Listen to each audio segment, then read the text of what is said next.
Join us as we speak with a whole host of expert navigators through the land of parenting. They'll offer you stories, validation, and a few directions to help you find your way if you're feeling a little lost. For today's session, we are speaking with Sharon Cooke. Sharon originally trained as a registered midwife and child health nurse, and in the first half of her career, she worked in early parenting, supporting families through consultations and parent education, with a special focus on children's sleep and behaviour. As a mother of 3 herself, Sharon was motivated to really understand the mysteries of parenting, and she dug deep into it all. Over time, though, she realised something was missing. When it came to family trauma and loss, the struggles that most needed compassionate support, her professional toolkit felt empty. This is what sparked her curiosity about family relationships, trauma, and the way patterns of relating are carried from one generation to the next. To explore this further, Sharon completed a master's in perinatal and infant mental health and trained as a parent-infant therapist. Drawing on attachment science and neurobiology, she went on to author Mother Baby Nurture, a reflective group for mothers and infants that addresses the transmission of trauma, a subject that's rarely spoken about. Today, Sharon trains and supervises a multidisciplinary team of clinicians delivering Mother Baby Nurture in 13 communities across WA. This free program supports families with newborns, helping them start life together on strong and nurturing foundations. What amazing work you do. Thank you so much for coming and having a conversation with me today. It's a pleasure. Yeah. Lovely to have Pleased you here. to be here. Yeah. So I'd love to start with, if you're willing to share a little bit about yourself, how you got to this point and why you're passionate about the core, well, maybe not all of them, if you want to, all of them, but the core ideas of this podcast, which are mindfulness, attunement, play, and self-care. Is there anything that really stands out to you as something you're passionate about, but also just how you got here? Well, I think my bio covers it a bit, how I got here, but certainly, I moved into working with parents because I really believed in the kind of philosophy of early intervention. So I sort of thought, starting early is important. So initially I was working with adolescents, and I'm like, that's actually not upstream enough, So then I'm all about kind of,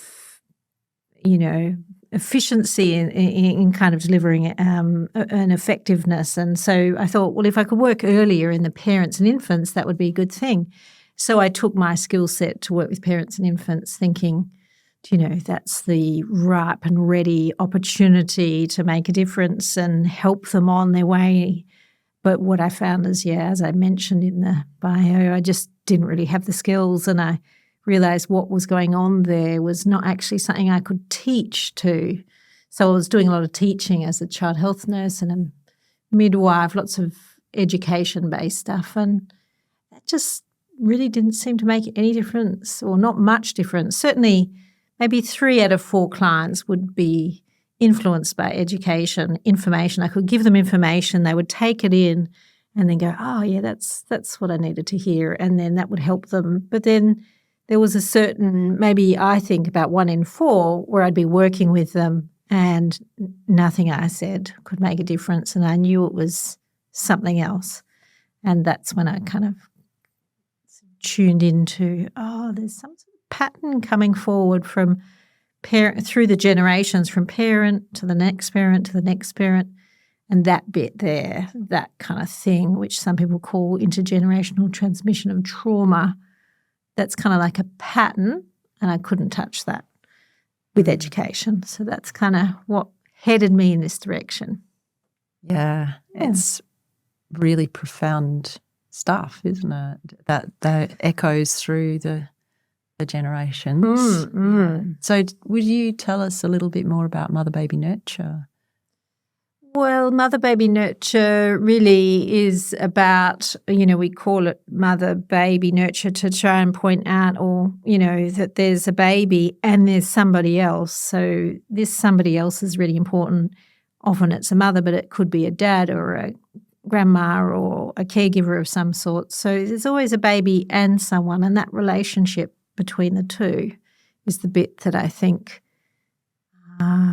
we don't have enough services or people supporting that relationship, and to kind of, for a parent or a caregiver to be really present, tuned in, emotionally available for that child, kind of really delighting in that child, baby child.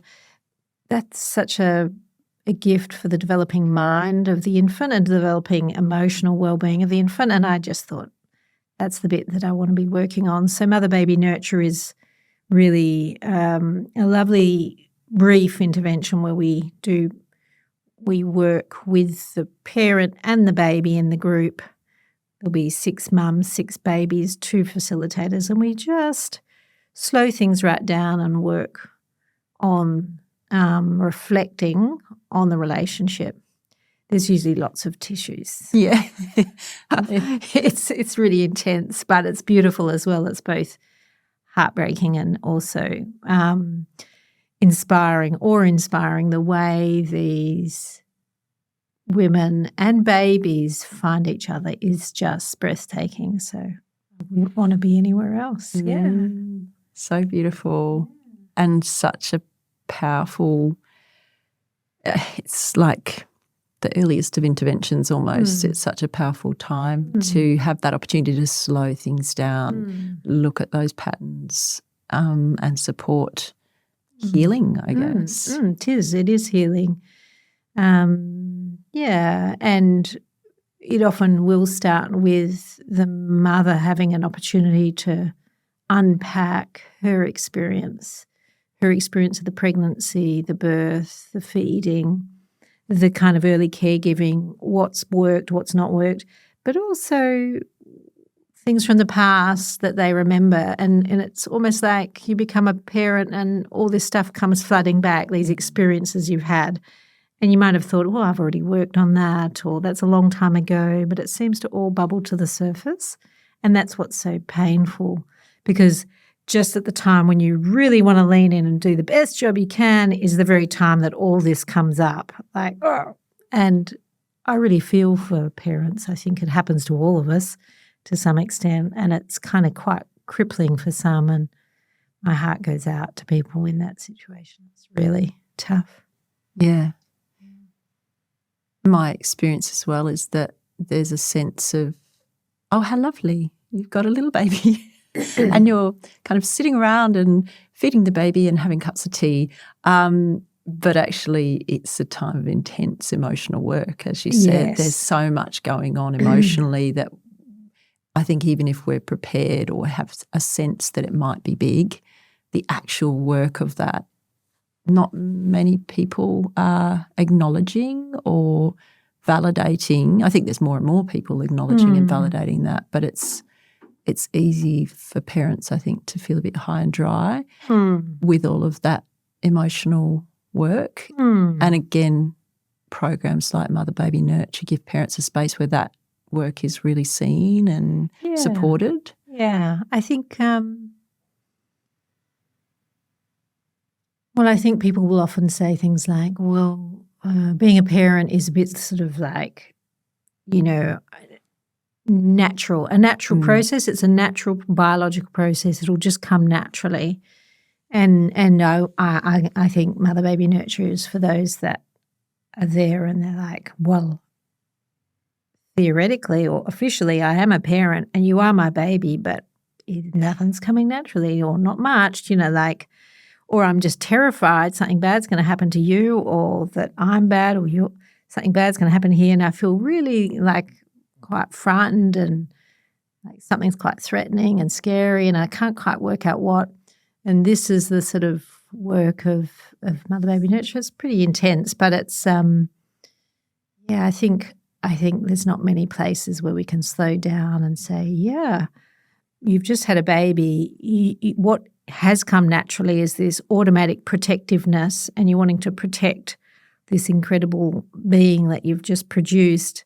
And these feelings and these sort of unusual thoughts that you might have and surprising feelings you might have are very much the work of becoming a parent and worth noticing and sort of slowing down enough and reflecting on to kind of work out where is that feeling or that thought coming from, and you can, and by sharing it with others in the group, we can sort of begin to make sense of and join the sort of jigsaw pieces up a bit about the sort of thread of the past and how it leads into the future and the present, and kind of start to put the pieces together a bit like a jigsaw. And I don't think there's many opportunities. So it's only 10 weeks, but it is 20 hours, and there's not many mums with busy, frantic, sleep-deprived mums that get 20 hours to kind of work to unpack that in a very gentle way. Yeah.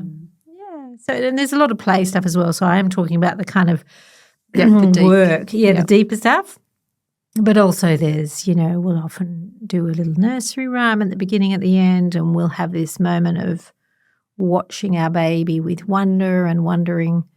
And that's just a beautiful, slow, reflective, kind of playful space of watching and letting the baby lead in the play. And so there's some other really, and there's some great food as well. So there's lots of lovely bits about the Yes, it's not all hard work. I was chatting to someone yesterday who's co-facilitated mother-baby nurture, and she was saying, I loved getting like really lovely biscuits, and the mum saying, oh, it's so lovely, look at these delicious biscuits. So it is a real place of nurturing those parents as well. Yeah, we're quite intentional with that. We're intentional with our kind of, therapists would call this parallel process. So the two people facilitating the mother-baby nurture group really work at offering something to the mothers, and the mothers experiencing that and then thinking, I really experienced something special here, whether it's food or comfy chairs or the way the facilitators listen to them. And through experiencing it, they can then remember in a very embodied way how to pass that forward to their baby. And so that's what we call a parallel process. Maybe we could say, well, trauma gets passed forward, but also this lovely nurturing can get passed forward as well. So we're starting to awaken those qualities that are in the mother usually somewhere. And we're just helping them to remember them and to draw on that and kind of remember that sort of nurturing quality. So you'll see I've got a little babushka doll sitting here on the desk. And I use this in the group, but this is a great example of a parallel process, or kind of, we're hoping that as facilitators, we nurture the mother so the mother can nurture the baby, and on it goes. So, yeah, it's a case of passing it forward, I guess. We both think about it, we talk about it, but we want them to experience it too. There's some method or method behind the madness of, while we have lovely food and comfy chairs, there's a reason for that. Yeah, very intentional. Yeah. My question for you next is around this podcast. The idea is to give parents some simple touchstones, I guess, as they move through their busy days. And I'm wondering if you have a story about a map or a set of ideas that you've found particularly helpful for yourself or for the parents that you work with when you're feeling a bit lost. Well, I think, again, I'll go back to the babushka doll as being a good model of kind of how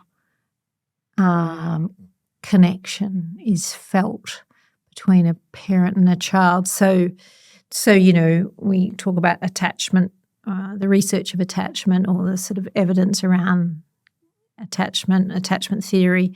But really that's all about connection. And sometimes I think parents are wondering, how do we connect? Is it stuff I say? Is it things we do? Is it kind of how do we connect me and my child? And I would say that just slowing down to be with your child and to notice what they're interested in and what delights them and what their sort of curiosity, where their curiosity is leading them. this sort of slowing down to be with is so very hard to do, I think, in a busy world. There's washing and cooking and other children. But if perhaps even just, just a little slowing down. So this is why I have a babushka doll. It's just showing kind of this cupped hands of just holding somebody, which is, mentally you're holding them in mind and you're wondering, oh, hello, baby. I wonder what you're interested in. Are you interested in coming in and getting some comfort?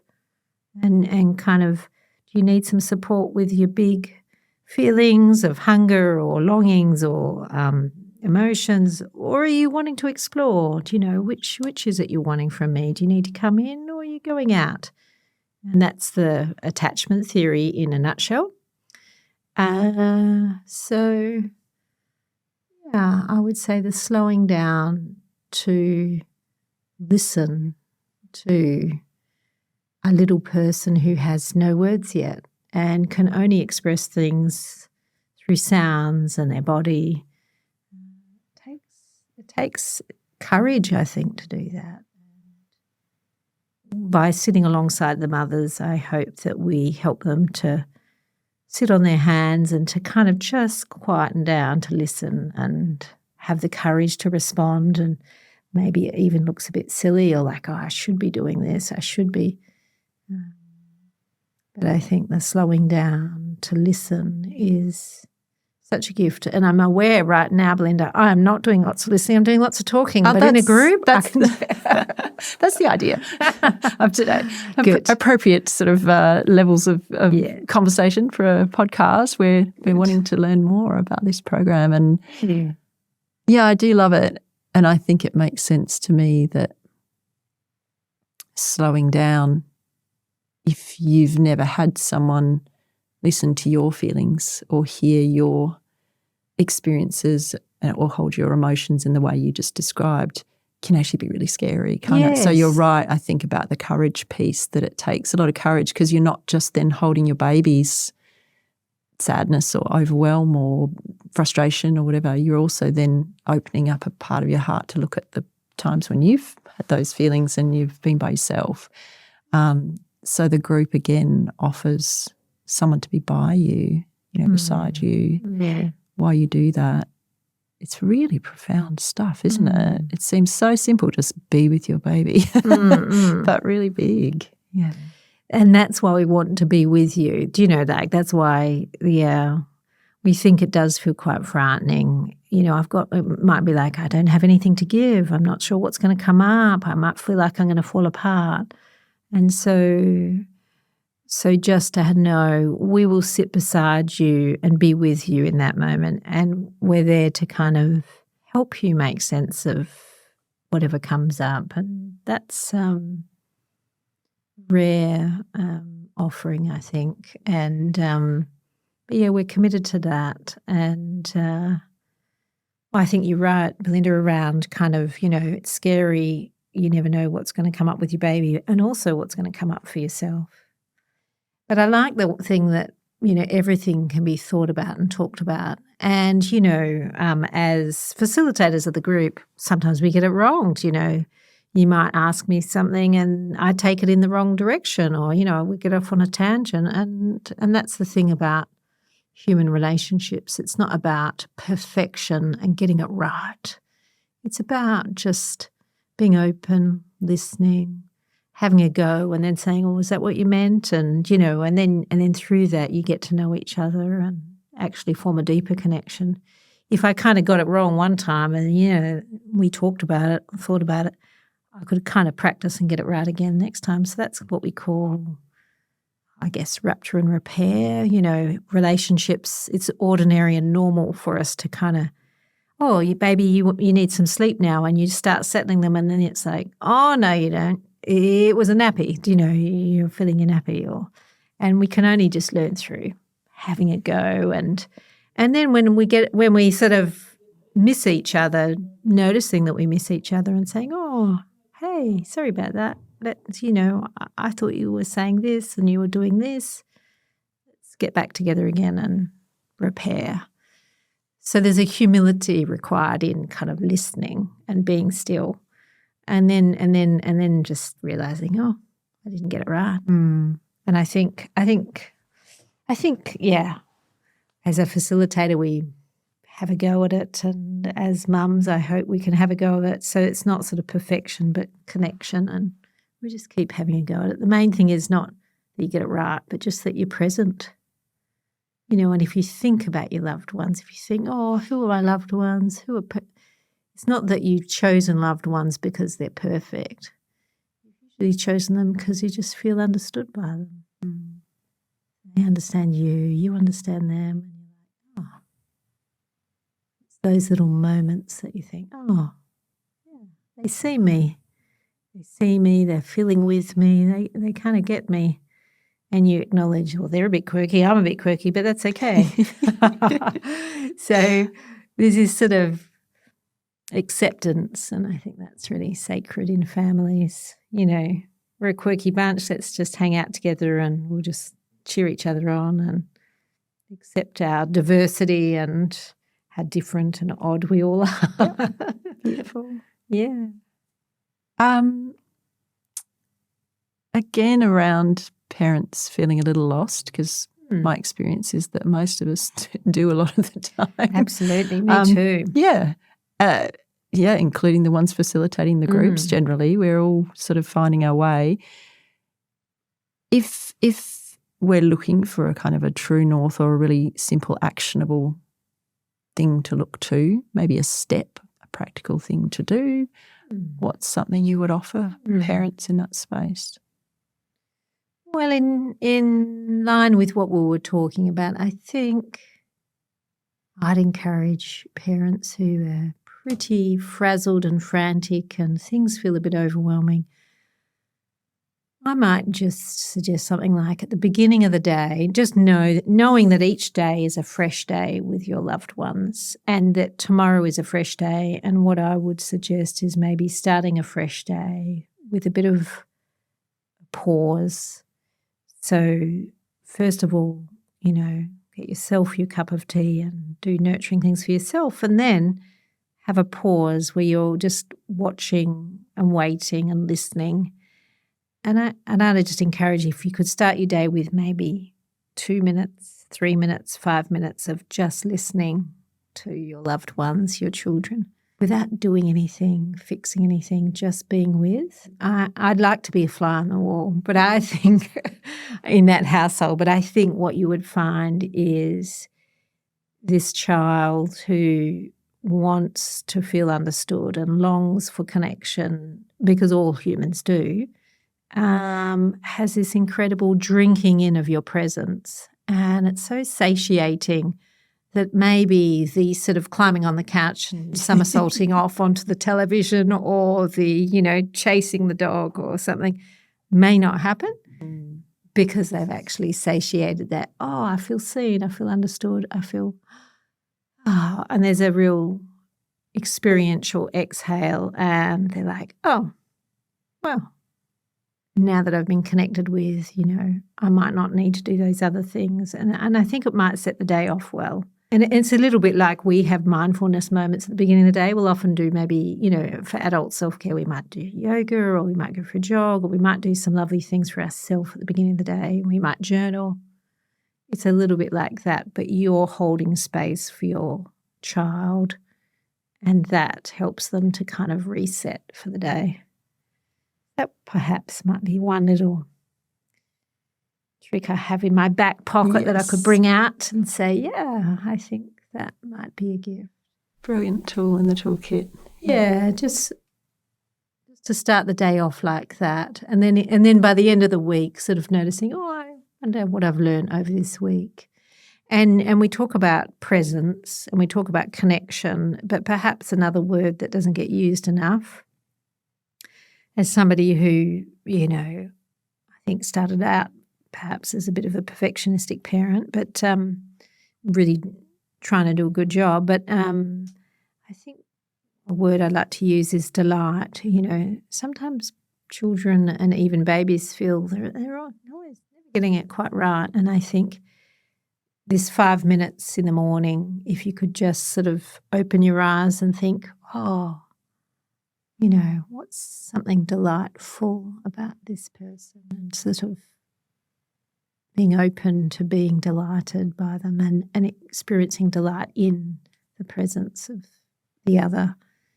I think delight's maybe not talked about enough, but that sort of respect and kind of being open to their who they are as a person. A gift for a child to be delighted in is food for the soul, I think. Yeah. So core, isn't it? And whether they're a tiny baby or a hulking great teenager, it's still the same feeling, I think, on the inside when someone really sees you and delights in you. Really special.